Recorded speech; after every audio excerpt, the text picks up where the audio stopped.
Olá, queridos alunos. Na aula de hoje de História, falaremos sobre a Revolução Industrial. Aqui eu coloquei uma questão que caiu na FUVEST para nós iniciarmos, então, a aula de hoje. Já se observou uma vez que todo aluno mediano em História sabe que houve uma Revolução Industrial e que todo aluno estudioso sabe que não houve. Como bom estudante que você é, justifica a tese de que ocorreu uma evolução e não uma revolução industrial. Aqui, né, que foi o avanço gradativo das máquinas e das condições gerais para a industrialização. Isso, assim, pensando, né, a longo prazo, isso vem desde o desenvolvimento, desde, né, podemos colocar desde a pré-história do Neolítico até mesmo no Paleolítico. O ser humano, ou seja, ele veio evoluindo no desenvolvimento das ferramentas. Mas no caso da máquina em específico, né, então, ou seja, a Revolução Industrial é a transição da manufatura para a maquinofatura, tá bom? Isso, né, pensando aqui na questão em específico que o professor colocou, mas pensando assim a longo prazo, ou seja, uma evolução, né, técnica que o ser humano veio, né, desempenhando desde a pré-história. A primeira revolução industrial, a principal fonte de energia foi o carvão e a principal fonte de matéria-prima, ou né, a principal matéria-prima foi o ferro. Quais foram os países que participaram da primeira revolução industrial? Inglaterra, Bélgica, França. Qual foi a doutrina econômica da primeira revolução industrial? Foi o liberalismo econômico, ou seja, a não intervenção do rei na economia, né, ou do Estado na economia, que é a aplicação do liberalismo político de John Locke e outros pensadores para as razões ou as questões econômicas. Foi o que Adam Smith fez. E uma economia de mercado. A segunda revolução industrial, a principal fonte de energia foi a eletricidade e o aço, e os países, o aço, né, de matéria-prima e a eletricidade, fonte de energia. Os países foram Alemanha, Itália, Rússia, Estados Unidos, Japão. Que tipo de capitalismo foi desenvolvido a partir da segunda revolução industrial? O capitalismo monopolista, ou seja, nós temos aí a origem dos grandes monopólios na história da humanidade, né? Que desde então a economia só veio se monopolizando, foi criando aí as grandes empresas que foi monopolizando todos os ramos da economia, todos os segmentos do mercado. E temos também neste contexto da segunda revolução industrial o neocolonialismo, que foi essa busca, essa necessidade de exportar os produtos industrializados para novos lugares, novas regiões do planeta, né, para novos países e também ao mesmo tempo de importar matérias-primas para a indústria. Então, essa necessidade das grandes potências imperialistas europeias, mas também podemos colocar aí os Estados Unidos, por exemplo, e o próprio Japão, que deu origem ao neocolonialismo. Revolução Industrial. Causas gerais da Revolução Industrial. Primeiro, a causa geral foi que houve uma revolução comercial, né, dando origem aí, sempre houve, né, um comércio, pensando, né, na história da humanidade, o comércio era local, depois passa a ser regional, e o comércio mundial mesmo só a partir das grandes navegações, né? Ou seja, no início ali da Idade Moderna, devido à expansão ultramarítima dos países ibéricos, principalmente Portugal e Espanha, depois Inglaterra, Holanda e assim por diante. Então, houve primeiro que uma revolução comercial. Podemos incluir aqui nesta revolução comercial o estabelecimento, né, do capitalismo, também o estabelecimento da burguesia, a criação, né, do Estado moderno e do absolutismo, o crescimento urbano, né, que também houve uma revolução. Aqui, né, quando a gente fala da revolução comercial, nós temos que uma revolução comercial, urbana, uma revolução cultural, que ocorreu principalmente no Renascimento, que nós estamos falando, né, que sabe o renascimento comercial, urbano e cultural, e artístico também. Tecidos, né, os preços muito altos, houve, né, aqui uma das causas aqui nós estamos falando aqui das causas gerais da Revolução Industrial. Então, lembre-se que a Inglaterra, primeiro, né, a primeira indústria, as primeiras máquinas que serão criadas, né, desenvolvidas, que vai dar origem à Revolução Industrial na Inglaterra, estão todas elas voltadas o quê? Para a indústria têxtil, para a produção de tecidos, né, de fios de algodão para a produção de tecidos. E o grande exportador aqui de algodão era para a Inglaterra, no caso, as 13 colônias inglesas, né? Que depois da independência se tornará os Estados Unidos. Então, os tecidos preços muito altos, isso permitia a acumulação, ou isso permitiu, né, uma acumulação primitiva de capital, devido nesse lucro muito grande. Aí ocorreu, né, o desenvolvimento das máquinas e a passagem de um sistema agrário e artesanal, que eram as manufaturas, para um sistema de fábrica, que é a maquinofatura. Esse ponto aqui que faz referência àquela reflexão que o professor colocou no segundo slide, da FUVEST, né?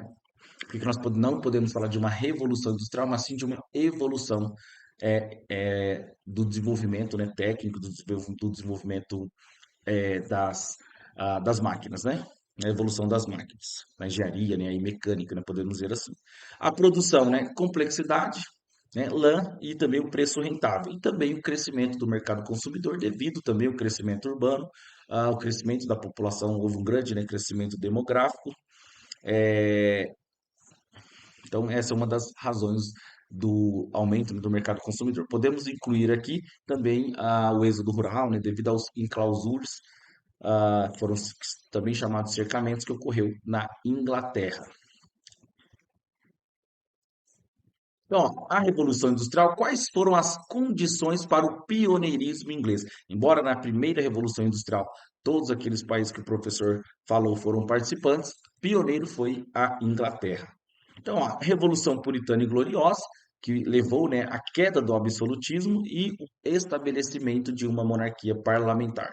Também a burguesia mercantil, que devido, né, à expansão do comércio e do seu poderio, acumulou uma grande quantidade de capital que será investido nesta evolução, né, técnica da máquina, e das formas, né, produtivas, né, dos bens de produção, crescimento do mercado consumidor.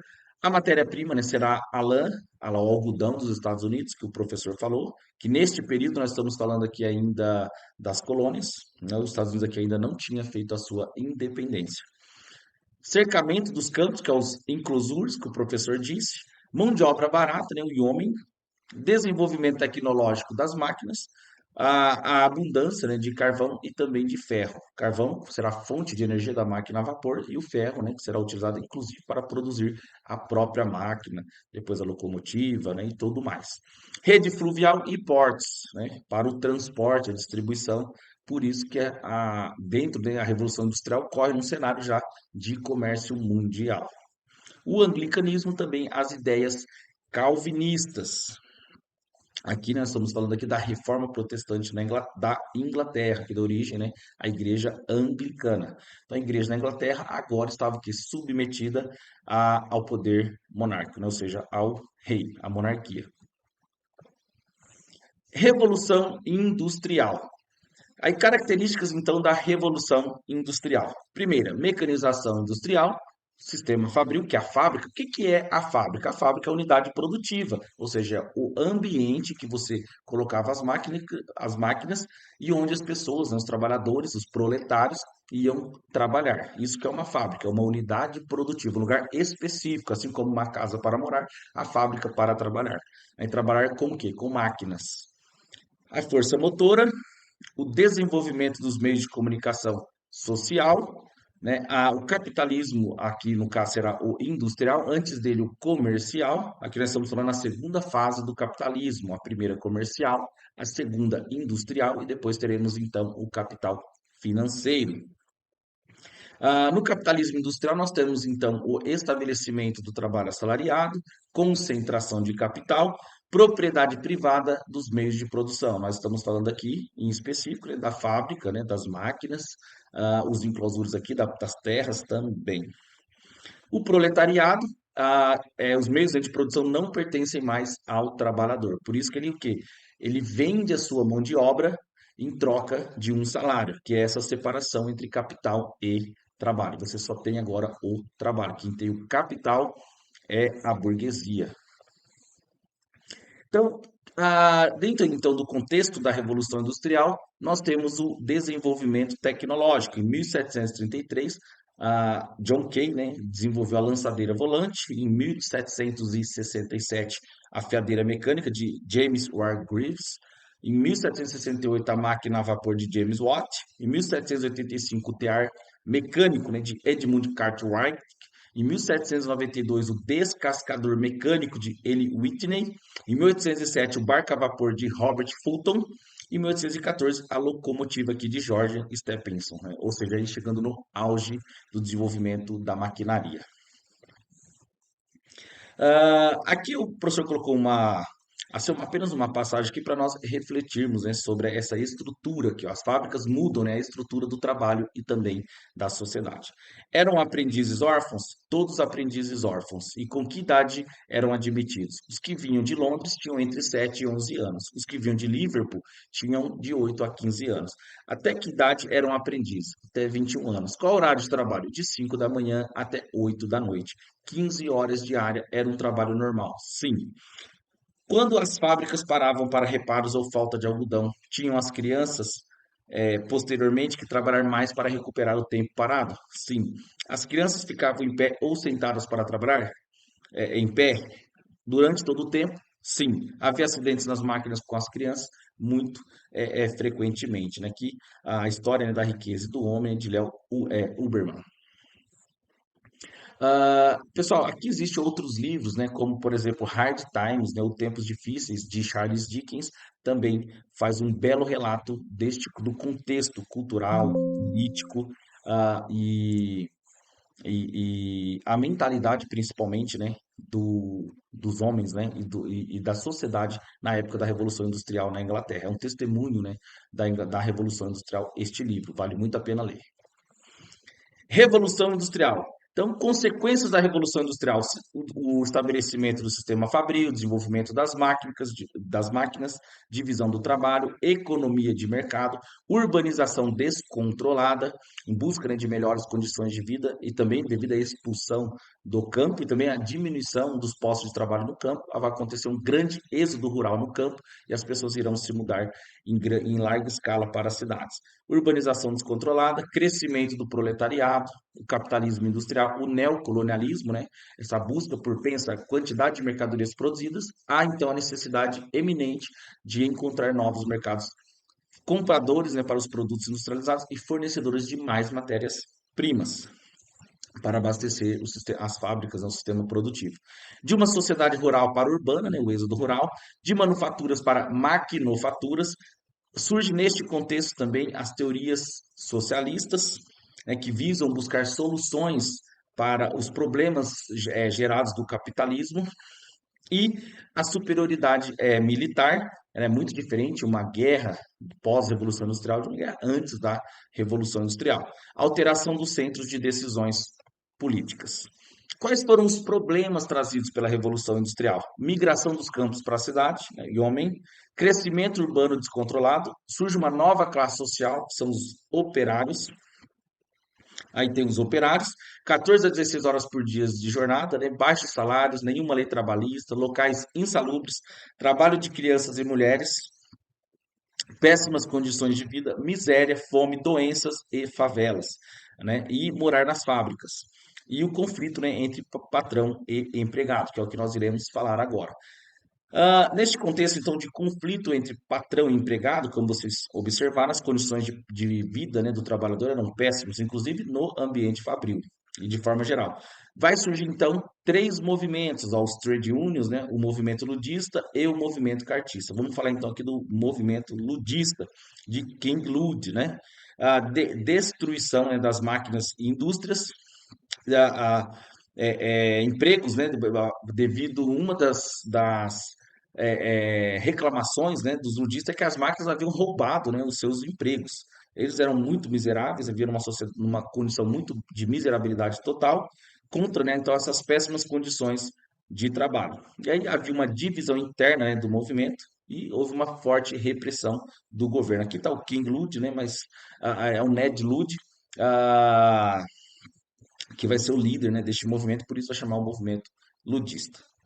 Posso estar enganado, mas o professor lembra de um livro muito aprofundado que o professor leu sobre o movimento, a história, né, da Inglaterra, e da Revolução Industrial, mas talvez o Ned Ludd ele não tenha existido de fato, né? E o personagem, o movimento, sim, este existiu.